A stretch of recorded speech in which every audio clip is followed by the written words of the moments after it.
ఇకపై మీకు ఇష్టమైన ఫేవరెట్ సీరియల్స్ యొక్క ఫుల్ ఎపిసోడ్స్ యూట్యూబ్లో అందుబాటులో ఉండవు. కేవలం సన్నెక్స్లో మాత్రమే ఫ్రీగా చూడొచ్చు. అలాగే మేడం.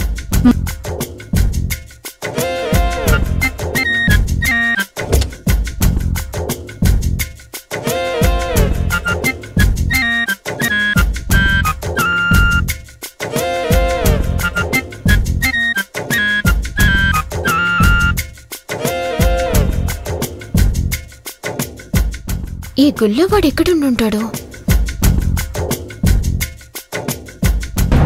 ఏ అమ్మ నాన్న వచ్చారేంటి?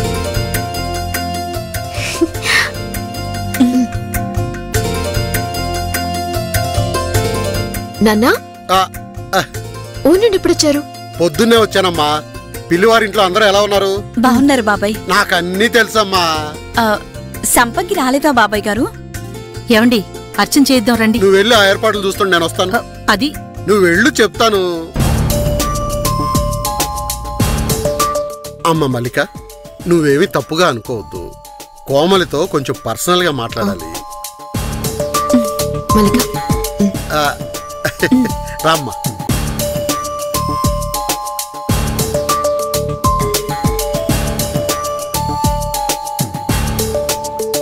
చెప్పండి నాన్న, ఏంటి ఏదో మాట్లాడాలన్నారు? ఏమండి త్వరగా మాట్లాడరండి. సంపంగి సవ్యేశలుడు గారి గురించి తప్పుగా చెప్పడం తప్ప ఈవిడింకేం చెప్తుంది? డియర్, ఈ రోజు ఏం వారం? శనివారం. శనివారం నవగ్రహాలకు పూజలు చేస్తే చాలా మంచిది. నువ్వు వెళ్ళి ఆ పని చూస్తూ ఉండు, నేను వస్తాను. అది కాదండి. వెళ్ళు డియర్. అమ్మ కోమలి, నువ్వు అసలే ఒట్టి మనిషి కూడా కాదు. ఇలా కూర్చోమ్మా.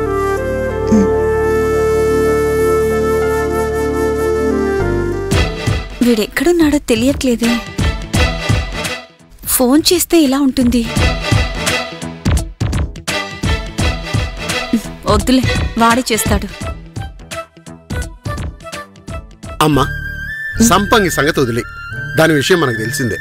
కానీ సవ్యేశల్లుడు గారే పిల్లివారింటిని వదిలి మన ఇంటికి ఎందుకు వచ్చాడా అన్నదే నాకు అర్థం కాని విషయం. అది సంపంగి పనే నాన్న. పిల్లివారింటి కుటుంబాన్ని 5 ముక్కలుగా విడగొట్టింది. అసలు అంతవరకు ఎందుకు వచ్చింది? అలా ఎలా జరిగింది? మేముంటున్న ఇంటిని పడగొడుతున్నామని ఇంటి ఓనరొచ్చి పీకల మీద కూర్చున్నాడు. ఆ సమయంలో ఏం చేయాలో మాకర్థం కాలేదు. పిల్లివారింట్లో అందరూ ఏం చేయాలో తెలియక దిక్కుతోచని స్థితిలో ఉన్నాం. అది సాకుగా ఎవరెలా పోతే నాకేంటి, ఎక్కడికి పోతే నాకేంటి అని బావగారిని తీసుకొని ఇంట్లోంచి వెళ్ళిపోయి మన ఇంటికొచ్చేసింది. అలాంటి సమయంలో తన స్వార్థం తను చూసుకోవటానికి సంపంగికి మనసులా ఒప్పింది నాన్న. నాకు కూడా అదే ఆశ్చర్యంగా ఉందమ్మా. ఇల్లు కూల్చలేదని సంపంగిని, సవ్వేష్ బాబు గారిని తిరిగి ఇంటికి రమ్మని పిలుద్దామని ధర్మేష్ బాబు గారు, భీమేష్ బాబు గారు మన ఇంటికొస్తే సవ్వేష్ బాబు గారు ఇంట్లో లేరని అబద్ధం చెప్పి వాళ్ళని బయటే నిలబడేలా చేసింది. అంతటితో ఆగలేదు నాన్న.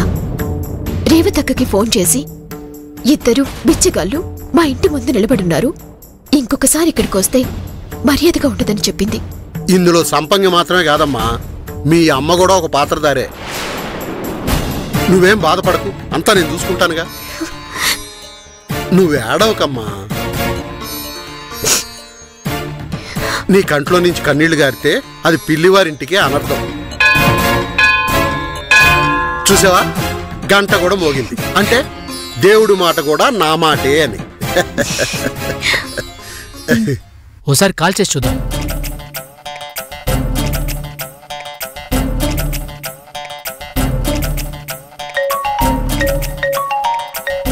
చేస్తున్నాడు వెదవ నరవెదవ. నేను గుళ్ళో ఉన్నాను, మీరెక్కడా? అవునా, నేను గుడి బయటే ఉన్నాను. అవును, నా కంట పడకుండా మీరు గుడి లోపలికి ఎలా వెళ్లారు? ఇందాక ఇంత ఎండలో కూడా ఒక చల్లటి గాలి వీచింది. అప్పుడు మీరే లోపలికి వెళ్లారా? సచ్చినోడా, నీ పిండం పిల్లలకి పెట్ట రారని పని చెప్తాను. బయట ఎండలో నిల్చోవడం ఎందుకు? లోపలికి రావచ్చు కదా.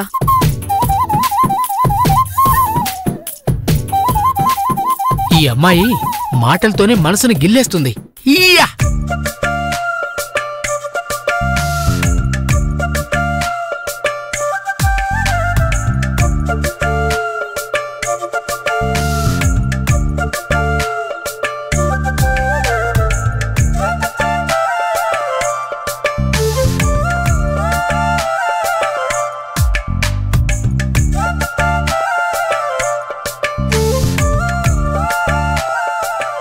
ఇంత చొంగ కార్చుకుంటూ వెతుకుతున్నాడంటే ఖచ్చితంగా వీడేవాడు.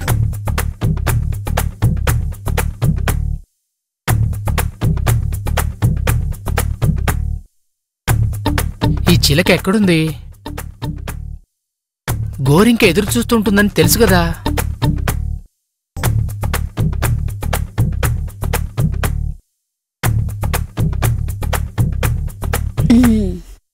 ఖచ్చితంగా వీడు ఆదరిద్రుడే. ఓ పక్కకి తీసుకెళ్లి మిరప్పొడి ముక్కులో నోట్లో కూరాలి. రే వస్తున్నా, నా చేతిలో చచ్చావే.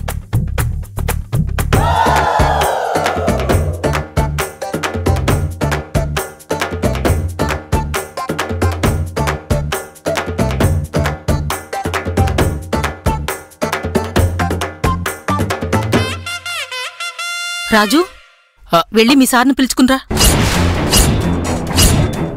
ఎక్కడున్నారు మేడం? అదిగో అక్కడ కోమలితో మాట్లాడుతున్నారు. త్వరగా రమ్మని చెప్పు. అలాగే మేడం. వెళ్ళు. కోమలి ఫోన్లో ఆ గొంతు ఎక్కడో విన్నాను అంది. తన అనుమానం కరెక్టే. అయితే వీడు ఈ కౌన్సిలర్ గారి మనిషా?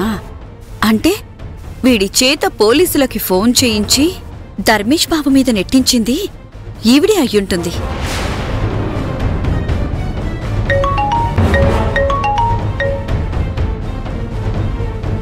ఫోన్ ఎత్తదేంటి?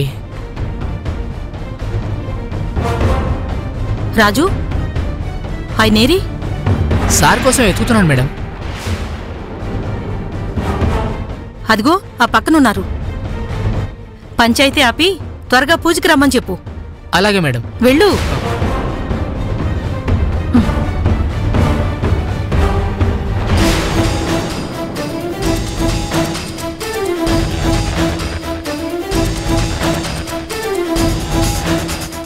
కౌన్సిలర్ గారు అడ్డంగా బుక్ అయ్యారు. వెళ్ళి నిలదీస్తే వద్దులే, కోమలే చూసుకుంటుంది. సార్, మిమ్మల్ని మేడం గారు పిలుస్తున్నారు. రాజు ఎలా ఉన్నావు? నేను బానే ఉన్నాను మేడం. మీరెలా ఉన్నారు? నేను బానే ఉన్నాను. నువ్వు వెళ్ళు, నేను వస్తానని చెప్పు. సరే సార్. మల్లిక, కనిపెట్టావా? ఎవరు? అమ్మా మల్లిక, జరిగిందంతా కోమలు చెప్పిందమ్మా. అంతా నేను చూసుకుంటానుగా, మీరేం బాధపడకండి. అదేం కాదు, ఇంకా చాలా ఉంది. అది కూడా మీరు తెలుసుకోవాలి. అన్నింటికి కారణం నా చిన్న కూతురు సంపంగి అని నాకు అర్థమైందమ్మా. దాని సంగతి నేను చూసుకుంటానుగా. సంపంగి మాత్రమే కాదు బాబాయ్, దీనిలో మీ శ్రీమతి గారు రోజారమణి గారి హస్తం కూడా ఉంది.